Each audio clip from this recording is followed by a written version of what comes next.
Chanakya IAS academy daily current affairs MCQs में आपका स्वागत है। तो आइए देखते हैं आज का पहला प्रश्न। भारतीय रिजर्व बैंक मतलब आरबीआई ने निम्नलिखित में से किसे बंद करने का निर्णय लिया है? ऑप्शन ए नगद आरक्षित अनुपात, ऑप्शन बी वृद्धिशील नगद आरक्षित अनुपात, ऑप्शन सी वैधानिक तरलता अनुपात, ऑप्शन डी वृद्धिशील वैधानिक तरलता अनुपात। इसका सही जवाब है ऑप्शन बी वृद्धिशील नगद आरक्षित अनुपात। भारतीय रिजर्व बैंक आरबीआई ने चरणबद्ध तरीके से वृद्धिशील नगद आरक्षित अनुपात एलसीआरआर को बंद करने का निर्णय लिया है। इस उपाय का उद्देश्य बैंकिंग प्रणाली में 2000 के नोटों की वापसी सहित विभिन्न कारकों से उत्पन्न अधिशेष तरलता को अवशोषित करना था। वर्तमान और उभरती तरलता स्थितियों के आकलन के आधार पर यह निर्णय लिया गया कि आईसीआरआर के तहत जब्त की गई राशि चरणों में जारी की जाएगी। आइए देखते हैं सवाल नंबर दूसरा। बिजली क्षेत्र के लिए केंद्र सरकार के नवीनतम निर्देशों और बयानों के संबंध में निम्नलिखित में से कौन सा कथन सही है?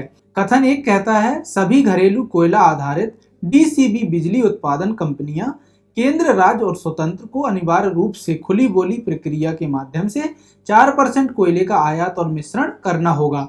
दूसरा कथन कहता है इस कदम के पीछे कारण यह है कि कोयले की आपूर्ति आवश्यकता के अनुरूप नहीं थी। ऑप्शन ए है केवल एक कथन सही है, ऑप्शन बी केवल दूसरा, ऑप्शन सी एक और दो दोनों, ऑप्शन डी उपरोक्त में से कोई नहीं। इसका सही जवाब है ऑप्शन सी एक और दो दोनों कथन सही है। बिजली क्षेत्र में ट्रेड यूनियनों ने आरोप लगाया है कि थर्मल पावर उत्पादन के लिए कोयले के आयात से संबंधित केंद्र सरकार के हालिया निर्देश और बयान विरोधाभासी, भ्रामक, धोखेबाज और ऊर्जा उपभोक्ताओं, लोगों और राष्ट्र हित के खिलाफ हैं। बिजली मंत्रालय ने सभी घरेलू कोयला आधारित डीसीबी बिजली उत्पादन कंपनियां केंद्रीय, राज्य और स्वतंत्र को 31 मार्च 2024 तक खुली बोली प्रक्रिया के माध्यम से अनिवार्य रूप से 4% कोयले का आयात और मिश्रण आवश्यकता के अनुरूप करने का निर्देश दिया है। आइए देखते हैं सवाल नंबर तीसरा। निम्नलिखित में से किस देश ने मूल्य वृद्धि के बाद भारत को यूरिया के निर्यात पर रोक लगा दी है? ऑप्शन ए है Indonesia, option B Malaysia and option C China, option D Philippines. इसका सही जवाब है ऑप्शन सी चाइना, चीन।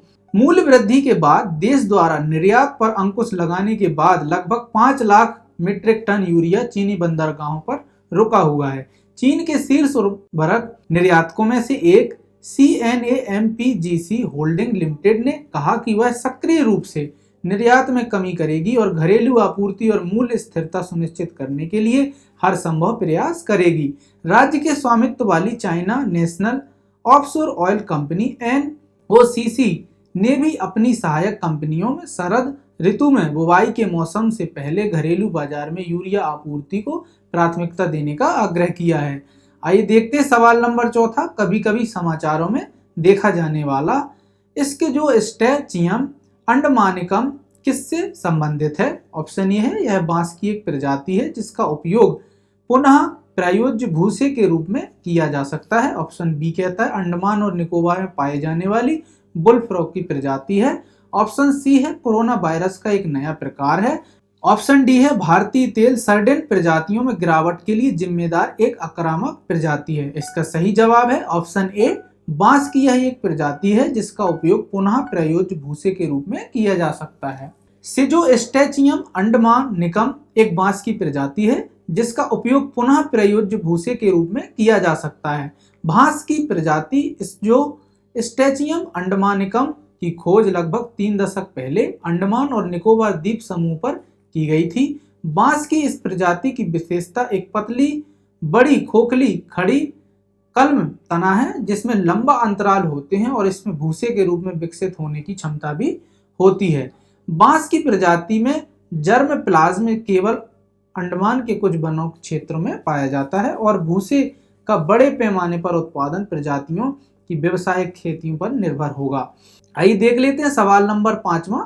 मुक्त व्यापार समझौते FTA के बारे में निम्नलिखित में से कौन सा कथन सही है? ऑप्शन ए है FTA के परिणाम स्वरूप हमेशा भाग लेने वाले देशों के बीच सभी व्यापार बाधाओं का पूर्ण उन्मूलन होता है। ऑप्शन बी है FTA केवल टैरिफ को कम करने में संबंधित है और गैर टैरिफ बाधाओं को संबोधित नहीं करते हैं। ऑप्शन सी है FTA द्विपक्षीय समझौते हैं जिसमें केवल 2 देश शामिल होते हैं। ऑप्शन डी है FTA में भाग लेने वाले देशों के लिए आर्थिक लाभ और संभावित चुनौतियां दोनों पैदा कर सकता है। इसका सही जवाब है ऑप्शन डी, जिसका अर्थ है FTA में भाग लेने वाले देशों के लिए आर्थिक लाभ और संभावित चुनौतियां दोनों पैदा कर सकता है।